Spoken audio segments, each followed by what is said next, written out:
خير الجزاء. السؤال اللي بعده: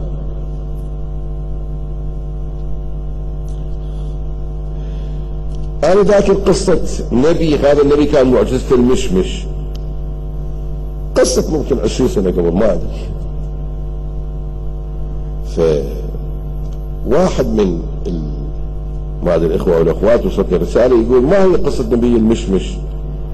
فخلينا نقول قصة نبي المشمش. هاي الرواية يذكرها رسول الله صلى الله عليه وآله وسلم. كان فيما مضى النبي، هذا النبي دعا قومه إلى الله 40 سنة. هاي حزورة إذا سئلكم شنو نبي المشمش هذا جواب.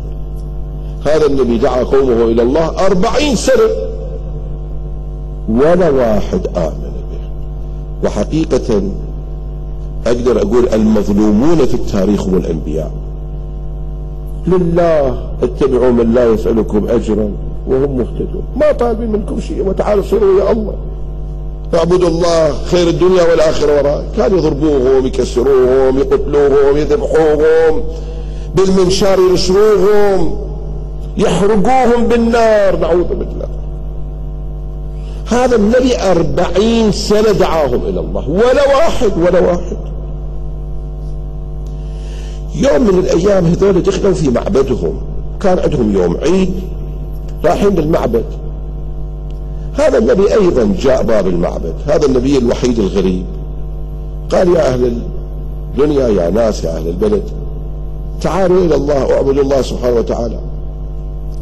يوم عيد طلعوا جماعة من الشباب قالوا: خلينا نضحك شوية. قالوا له: أنت من قبل الله؟ قال: نعم. قالوا: ربك كل شيء يقدر يسوي؟ قالوا: نعم. قالوا: احنا اليوم يوم العيد، وكان قانونهم آنذاك يلبسون الثياب الصفر يوم العيد. قالوا: احنا لابسين ثياب صفر، اطلب من ربك اللي انت تدعي ان يعطينا اكلة صفرة، طعام اصفر، نؤمن بك. قال: تؤمنون؟ قالوا: نعم. بسيطة. كانت عنده في الخشبة هناك عودة شالها، خلاها بالارض. قال: الهي انزل عليهم مائدة صفراء. بالمكان هاي العودة اورقت واخرجت طعام المشمش. الرواية عن رسول الله صلى الله عليه وسلم طلع لهم مشمش من هذا اللي يعجبك، لاحق لذيذ، هاي طعام اصفر. بعضهم لما شافوا المعجزة بالمكان آمنوا بهذا النبي، أكلوا المشمش، أكلوه، أخذوه، أكلوه بالفعل فاكهة طيبة لذيذة وفيها فوائد. بعضهم أخذوا المشمش وأكلوا المشمش، ولكن كان قرارهم العناد. قالوا: حتى إذا ناكل المشمش ما راح نؤمن، وعدنا الآلهة نعبد بالآلهة، نعوذ بالله، نؤمن بالآلهة.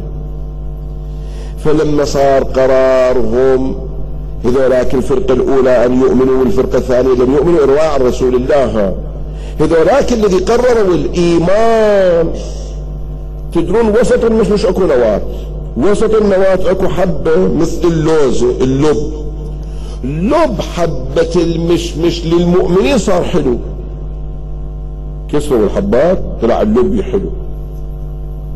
والذي قرروا أن لا يؤمنوا بهذا النبي رسول الله يقول لب الحبة ما لهم طلع مر، هاي حزورة. فهذا النبي نبي المشمش الذي يسألوني، هذا كان قضيته. فآمن قومه. هي مو قضية مشمش، القضية قضية المعجزة. المعجزة يعني يعجز عنه الآخر، وهو مو شغل ساحر. فآمنوا بنبيهم والباقون كفروا بنبيهم، نعوذ بالله.